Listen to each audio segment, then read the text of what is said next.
the specialty you have that you enjoy is couples therapy. That's right.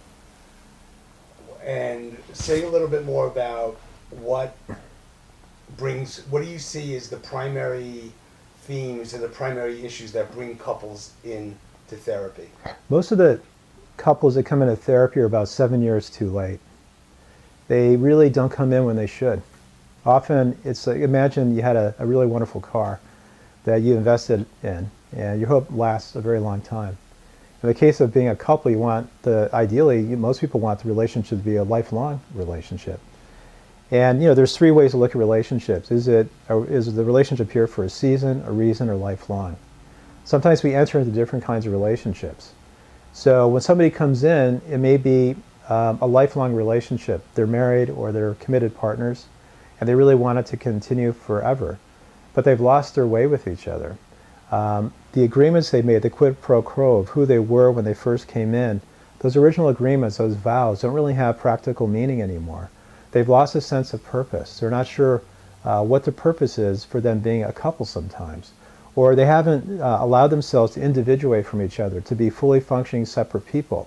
A lot of times we fall into roles like parents, business partners, people who handle money together, finances together, who run errands together, who keep the house ordered together.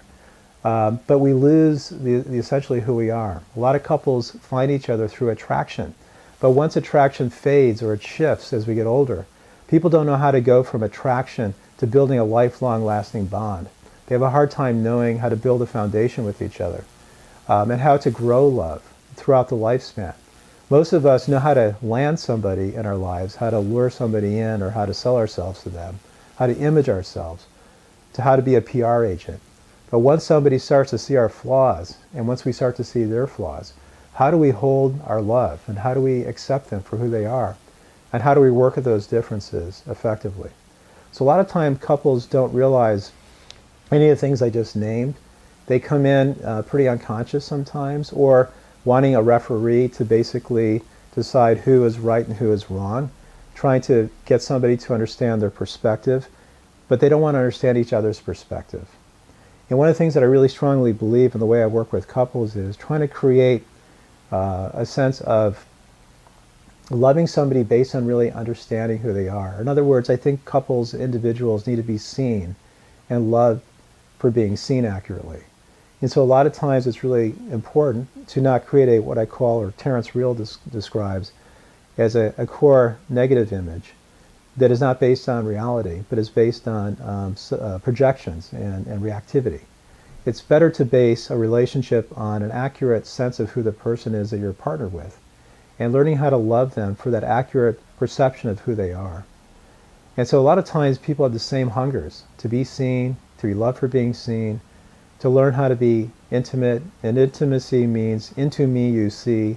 So allowing people to really see you and allowing yourself to be vulnerable. I particularly like working with men who are very walled off, and women who also might be walled off. And looking at how to break the walls down and allow there to build some trust so that people can be revealing to each other and really have the courage to love. And I believe that love takes a lot of courage, and it means letting go of fears and allowing yourself to be highly vulnerable and open. And that is a lot of what the work is when you first meet with people.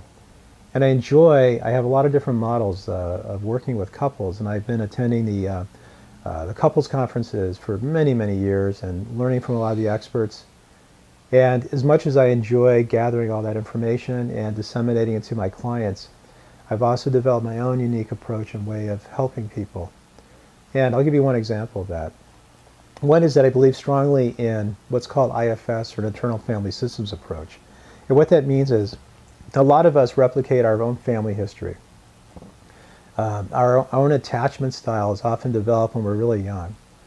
And we may have various types of attachment styles. And some of the ones most of us already know about would be either an anxious attachment style, or an ambivalent attachment style, or it could be a secure attachment style, which is the ideal, or it could be an avoidant attachment style or a disorganized attachment style. Another way of looking at it is that some people could be what we call islands, and some people be called waves, and some people could be anchors. Anchors are secure attachment. And based on our own history, we may develop a certain attachment style with a partner, and it comes from our own history. And then inside of ourselves, we have an organizational system where we might become detached from who we are internally. We might exile parts of ourselves. We may not see ourselves accurately. So if we don't have an accurate sense of self, how are we going to convey that to another person? If we don't really know ourselves accurately, how are we going to expect somebody to really see us and know us? So a lot of times it's really important to have what we call interoperception, or the ability to have empathy for ourselves and compassion for ourselves, and be courageous enough to see who we are inside, all our parts, and be able to look at a partner and to be able to see all of their parts. And in my model of therapy, I believe in what I call leadership, which is teaching both individuals and the couple's dyad how to become leaders for themselves, to try to lead or control the other person, or to not just to rely on the other person to lead them, but to have a sense of empowerment. And that's really, I think, a really healthy way of operating. Self-leadership involves basically being confident, curious, clear, and caring, and having some core competencies in order to allow relationships to be a healing force. And I believe the right relationship, or the right kind of therapy to help the relationship be optimal, can be the most healing experience for people. I've been amazed by how much therapy, couples therapy with the right individual, can really create an amazingly healing opportunity for individuals. And sometimes that can lead to them getting invested in a longer term relationship and recommitting and rededicating to each other. I've seen people have ceremonies afterwards and rituals around that. And sometimes it might be helping couples uncouple, learning that they may not be a fit. And I believe that a good couples therapist, or actually an exceptional one, is not afraid to help a couple realize for themselves whether they are on a path of moving toward each other or whether they're not. And that sometimes takes a lot of courage too. The most ethical thing that a couples therapist should do is to make sure that the couple decides for themselves what they want. And that's really a critical piece.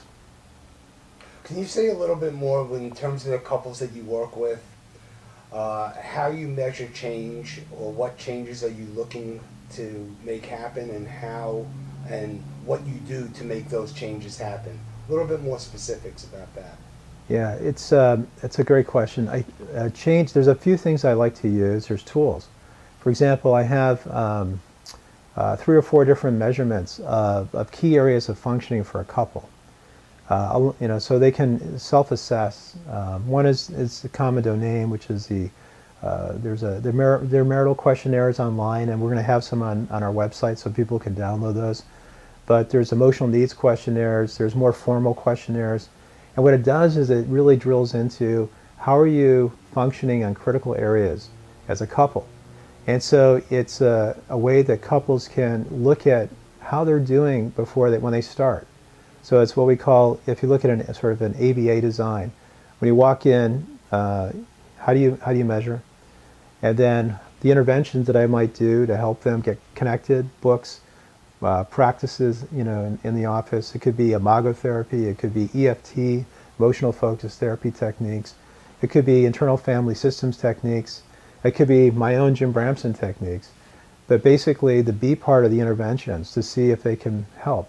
And also what the couple does outside of the office is critical. So I really try to also use Gottman's work, which is really critical for how I help couples. So how do people build a sound marital house? And then I give them the opportunity to do homework, to apply the things we learn in the office together. And then I'll re-measure or have them reassess themselves to see how they're functioning as a couple. Are there changes? Are they measurable? Are they not? And basically it's a report card on me. Am I really helping or not? Am I being effective in helping them? Am I the right fit for them? Or it might be the other question, are they a right fit for each other? If they've done all the work, they have to decide for themselves. How far are they willing to go? And so, or what areas specifically do they need to focus on? What often couples come in complaining about various things, But often what they're complaining about isn't really what's needed to create a change. And I believe that part of the work of a conscious, caring, loving therapist is to really model healthy communication patterns for the couple, to allow accountability to occur. There's a lot of stuff that's been written about. There's a great book about being an adult in relationships, and it talks about the 5 A's, you know. And so looking at teaching couples how to be fully functioning adults in the relationship. A lot of times when we have woundedness, you know, we don't really come from our higher selves. And I'd like to encourage couples to be the best version of themselves with each other, and to measure that through these tools I mentioned and through interventions, and to see how effective they are in making a difference. So you're working towards bringing out the best versions of each other into the relationship, and for them to experience that and share that together, and that brings them to a more functional, more closer, better relationship, more loving more connected relationship. Exactly, that's right. Yeah, and you know, and it depends on the people in front of me, and sometimes, you know, you have to look at how are people motivated to change. A lot of times, people come into couples therapy, not really wanting to work on it. Sometimes people use couples therapy as a way to dump a partner, as a way to ungracefully or gracefully exit from the relationship. Oh, I tried couples therapy for a couple sessions, it didn't work. But there's no honest intention of really trying to work through it. And so what I try to make sure of when I'm working with two people is, are they genuinely, authentically interested in being lovable, loving, and loved, the way I described it, or the way Angeles Arian talked about it, being lovable, loving, and loved. Are they really open to that genuinely? And one of the things I really stress in couples work is authenticity. And you know, in my forensic work as a forensic psychologist and neuropsychologist, I can tell when people are bullshitting me. And so one of the things I really don't want people to do with each other is to bullshit each other, is to make sure that they really are authentic with each other.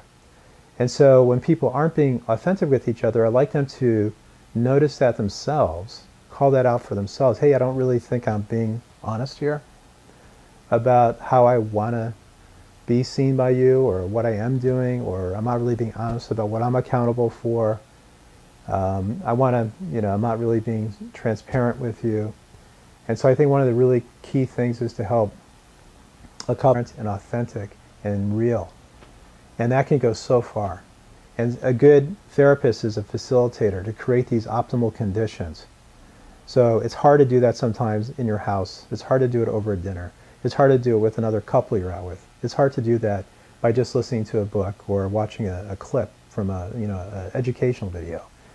It really, sometimes it's a human experience of having somebody who can hold a space for you, a sacred space that allows for emotional safety and allows for the experimentation of becoming your best version of yourself with each other.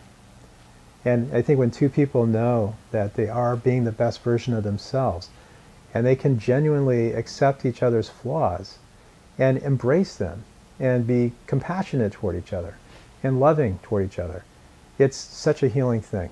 It can not only heal any wounds that occurred in the couple, it can also heal wounds from the past. And that's the power of being well matched with somebody.